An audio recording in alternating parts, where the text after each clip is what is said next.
The number one ladies detective agency. Chapter 1. The Daddy. Ma Precious Ramotsu had a detective agency in Africa, at the foot of Gale Hill. She was the only lady private detective in Botswana, and her agency was the best. So she called it the number one ladies detective agency. Ma Precious Ramotsuның Африкада Гейл Хиллдің етек жағында, foot of яғни аяқ жағында Африкадағы детективтік агенттігі болған. She was the only lady private detective in Botswana. Ол Ботсванадағы жалғыз private деген жеке детектив болған. Және оның агенттігі ең жақсысы болған. Was the best. Сол себепті ол оны нөмірі бірінші ханымдар детектив агенттігі деп атаған.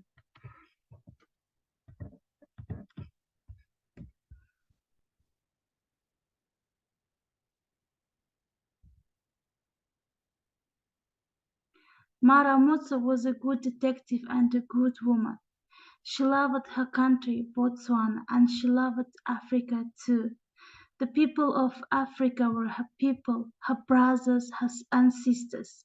She wanted to help them solve the mysteries in their lives, so she became a private detective.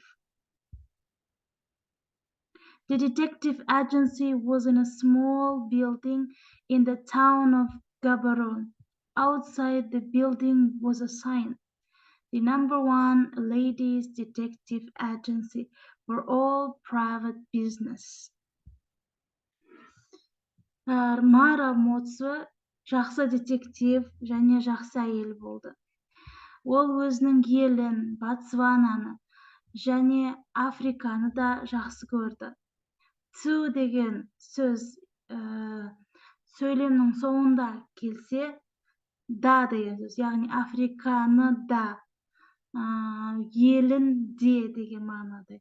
Егер to деген сөз, мысалы, she loved to her country, she too loved her country деп айтатын болсақ, ол өз елін тым қатты жақсы көрді деген мағынада болады. Ал егер to сөйлемнің соңында болса, ол да, мен де, Африканы да жақсы көрді, елін де жақсы көрді деген мағынада жүреді. The people of Africa were her people. Африкадағы адамдар өзінің адамдарындай болған. Оның ағалары, әпкелеріндей болып кеткен. Ол оларға өмірінде болып жатқан, өміріндегі құпияларды шешуге көмектесуді қалайды. Сол себептен ол жеке тыңшы болады, жеке детектив болады. Became деген болу деген сөз. Детектив агенттігі кішігірім бір ғимаратта, қалада, Габорон қаласында кішігірім бір ғимаратта болды. Ғимараттың сыртында мынадай белгі тұрған. Нөмірі бірінші ханымдар детектив агенттігі. Барлық жеке шаруаларға байланысты. Бұл жерде бизнес деген жеке мәселе деген мағына. Private business. The agency had a teeny white van, 2 desks, 2 chairs, and old typewriter.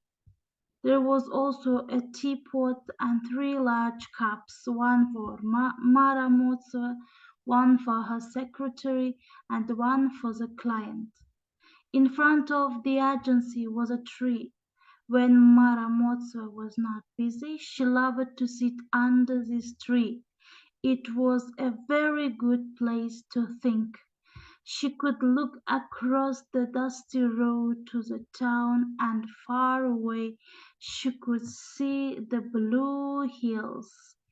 Hills in Botswana always looked blue in the heat. Агенттіктің кішігірім аппақ, кішкентай ғана аппақ фургоны болды. Екі партасы, екі столы десек те болады. Екі орындығы және ескі жазу машинасы. Сондай-ақ бұл жерде шайнек, типот деген шайнек, 3 үлкен кружка, біреуі Марамоцуенікі, және біреуі оның хатшысына, және біреуі клиентке арналған. Агенттіктің алдында ағаш болатын. Марамоцуе қолы бос кезде, яғни жұмысы жоқ кезде, сол ағаштың астында отырғанды жақсы көретін. Бұл ойлануға өте жақсы орын болған. Ол қаланың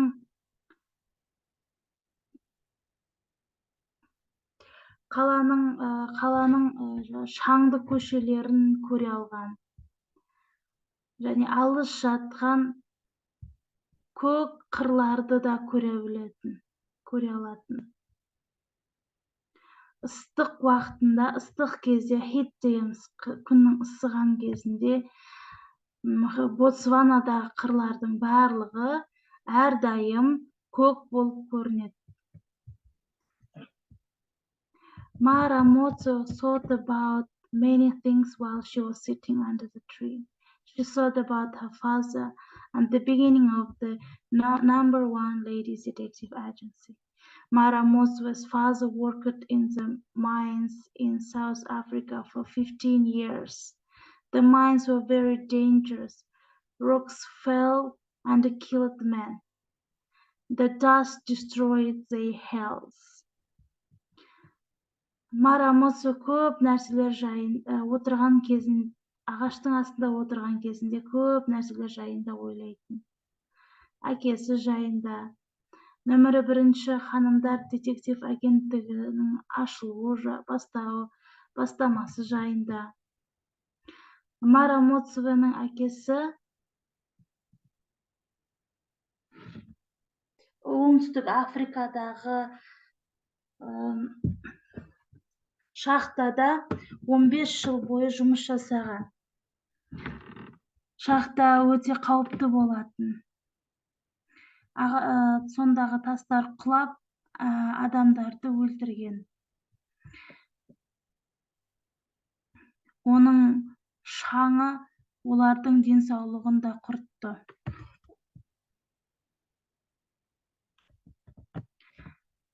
Maramotsu's father saved the money from his years in the mines and bought 180 fine cattle. But the dust from the mines was still in his body and he became ill. Марамоцуның әпкесі ақшаны жинап, жаңағы жылдар бойы шахтада жұмыс істеген ақшаларын жинап, 180 бастай сиыр сатып алады. Cattle деген сиыр. Бірақ сол шахтаның шаңы әлде денесінде болып, ауру болады. I want you to have your own business, he said to Maramotsu on his deathbed.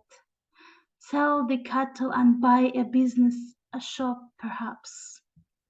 Maramotsu held her father's hand and looked into his eyes. She loved her father, her daddy, more than anyone in the world. Now he was dying. It was difficult to talk through her tears. Сенің өз бизнесің болғанын қалаймын, дейді Марамотсуның әкесі өлім төсегінде жатып. On his deathbed дегеніміз өлім төсегінде жатқанда. Сиырларды сатты, бизнес сатып ал. бәлкім дүкен. Perhaps деген бәлкім деген сөз. Бәлкім, perhaps, maybe, possibly деген сөздер бәлкім деген мағынада беріледі. Марамоцва әкесінің қолын ұстап, оның көздеріне қарайды. Ол әкесін жақсы көрді. Өзінің әкетайын бұл әлемдегі барлық нәрседен де қатты жақсы көрді. Қазір ол өліп бара жатыр. Өлім аузында жатыр, and now he was dying.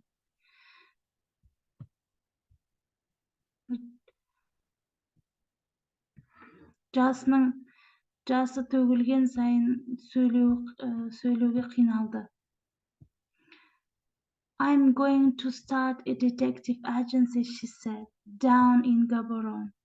It will be the best agency in Botswana, the #1 agency. The father's eyes opened wide with surprise. But he died before he could say anything more. Мен детектив агенттігін бастамақшымын дейді. Габоронның аяқ жағында орналасқан. Ол Ботсванадағы ең керемет агенттік болады. Нөмірі 1 агенттік. Әкесінің көздері таңғалғаннан қаттырақ ашады. Бірақ ол бір нәрсе айтар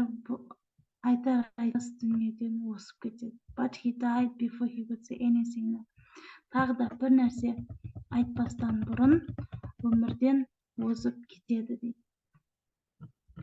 The #1 ladies detective agency became very successful.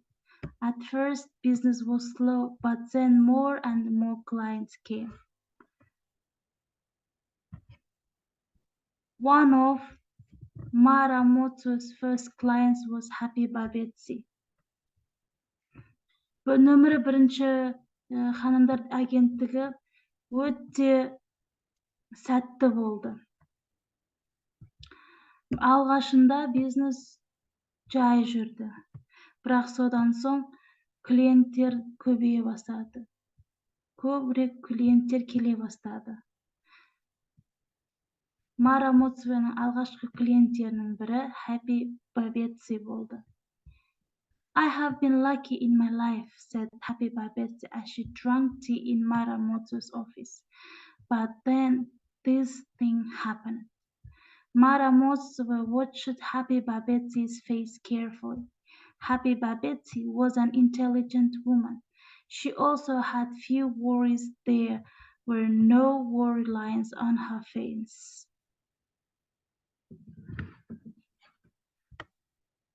Өмірімде сондай бақытты едім дейді Happy Babetsi. Марамоцваның офисінде шай ішіп отырып. Бірақ одан кейін мынадай нәрсе болды. Марамоцва Happy Babetсидің бетін жақсылап қарап отырды, бетіне жақсылап бақылап отырды. Watch деген бұл жерде жай ғана қарай салу отырды. Happy Babetsi интеллигентті, яғни парасатты әйел болды. Оның біраз алаңдайтын дүниелері болды. Бірақ оның бетінде ол көрінбеді. There were no worry lines on her face. Бірақ ол бетінен оны көрсетпеді. It's probably some trouble with a man, thought Maramoto. A man has come into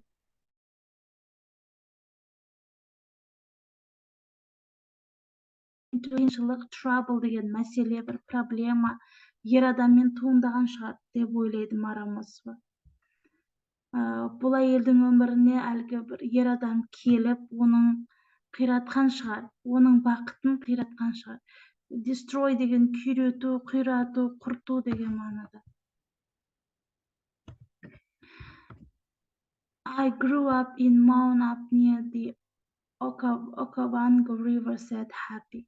My mother had a small shop. We had lots of chickens and we were very happy. My daddy left home when I was still a baby. He went to work in Bulawayo up in the Zimbabwe and he never came back. So my mother and I decided that he was probably dead. But I wasn't sad about my daddy because I didn't remember him. Мен әлі кішкентай кезімде, әлі сәби кезімде әкем үйден кетіп қалды. Ол Зимбабведегі Булавау деген жерге жұмыс жасауға кетті. Содан ешқашан оралмады. Сондықтан анам және мен оны қайтыс болды ау деп ойладық, деп шештік. Decided деген шешу. Probably деген жаңа possibly, maybe деген сөз. Бәлкім қайтыс болды ау, өліп қалды ау деп шештік дейді. Бірақ оны ойлап қатты мұңаймадым. Бірақ мен мұңаймадым. Әкем жайында мұңаймадым. Себебі ол менің есімде жоқ. I didn't remember him. Ол менің есімде жоқ. I did well in my school examinations. After I left school, I got a good job in a bank. Now I am 38 years old. I earn a lot of money and I have a nice house with 4 rooms. I am very happy. Мен мектеп емтихандарын жақсы тапсырдым. Мектептен кейін банкте жақсы жұмыс таптым. Got a job деген жұмысқа орналастым, жұмыс таптым. Қазір мен 38 жастамын. Көп ақша табам. 4 бөлмесі бар, әдемі үйім бар. Мен өте бақыттымын. Maramoto smiled. You have done well, she said. But then this thing happened, said Happy Babetsi. My daddy arrived at the house. Maramoto was surprised. So it was not a problem with the boyfriend, it was a problem with the father. He just knocked on the door, said Happy Babetsi. It was a Saturday afternoon and I was taking a rest on my bed. I got up and went to the door. A man of about 60 years old standing there with his hat in his hands. Maramoto күлімсіреп, жақсы жасапсыз дейді. Бірақ содан кейін мынадай дүние болды деп айтады Happy Babetsi. Әкем үйге келді. Arrive деген come, яғни келу деген сөз. Maramoto таң қалады. Демек бұл жігітпен мәселе емес, мәселе әкесінде екен ғой дейді. Ол есікті қағып дейді Happy Babetsi. Ол сенбі түстен кейінгі уақыт деді. Мен төсегімде демалып жатқан болатынмын. Орнымнан тұрып, есікке бардым. 60 шамасындағы ер адам қолында шляпасымен сол жерде тұрды дейді. About 60 years деген сөз шамамен деген сөз. About деген сөз негізі жайында деген мағынада. Мысалы, about a man, ер адам жайында. About Maramoto жайында деген сияқты. Ал бұл жерде санның алдында about деген сөз келетін болса, ол шамамен, шамалас деген мағынада жүреді. I'm your daddy, he said. Can I stay with you? Мен сенің әкең боламын, деді ол. Сенмен қалсам болады ма? He told me my mother's name. I was very surprised, but I was also excited. My mother was dead. I was happy to meet my daddy. I made a bed for him in one of the rooms and cooked him a large meal of meat and vegetables. He ate it very quickly and then he asked for more. That was about 3 months ago. Since then he has lived in that room and I have done all his work. I make his breakfast, cook lunch for him and then supper at night. I buy him one bottle of beer in a day, and I have also bought him some new clothes and a pair of good shoes. He just sits in his chair outside the front door and gives me orders. Ол маған анамның есімін атады. Мен қатты таңғалдым, бірақ сондай-ақ қатты қуандым. Excited деген шаттандым, қатты шаттанып кеттім. Менің анам қайтыс болған еді. Әкемді кездестіргеніме бақытты едім. Оған бөлмелерінің бірінен төсек жасап бердім. Оған үлкен етіп, көп етіп, ет пен көкөнісі бар тамақ жасап бердім. Оны тез жеп алды да, тағы да сұрады. Бұл 3 ай бұрын болатын. Содан бері ол менің бөлмемде тұрып жатыр. Мен жұмыстың барлығын өзім жасаймын. Оның таңғасын дайындаймын, түскі асын дайындаймын, кешкі асын кешке дайындап берем. Күніне 1 бөтелке сыра алып берем.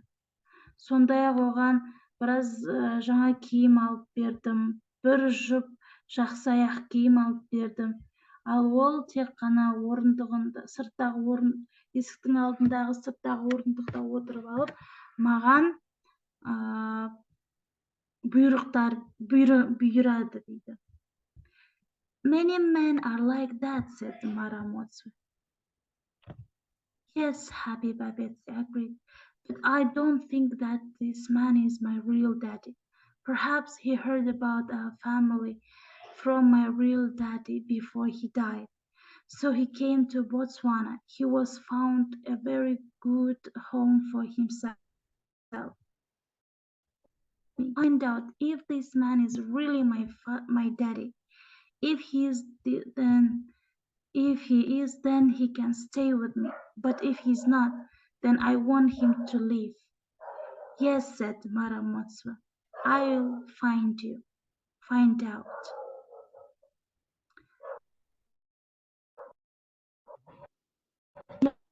Сондай ғой, дәл Марамотsu. Like that деген жерде ұқсайды. Көп адам дейді. Я деп оған келіседі Habiba Betsy. Agreed деген сөз келісті. Бірақ мен бұл ер адам менің шынайы әкем деп ойламаймын. Бәлкім ол біздің отбасы жайында әкем қайтыс болмас бұрын естіген болар. Сол себептен де Ботсванаға келді. Ол өзіне жақсы үй тауып алды. Маған көмектесе аласыз ба? Бұл кісі шынымен де менің әкем бе, соны біліп бере аласыз ба? Find out деген сөз біліп беру. Яғни білу деген know, ал біліп беру, біліп алу, тексеріп білу деген мағынада. Find out деген біліп беру.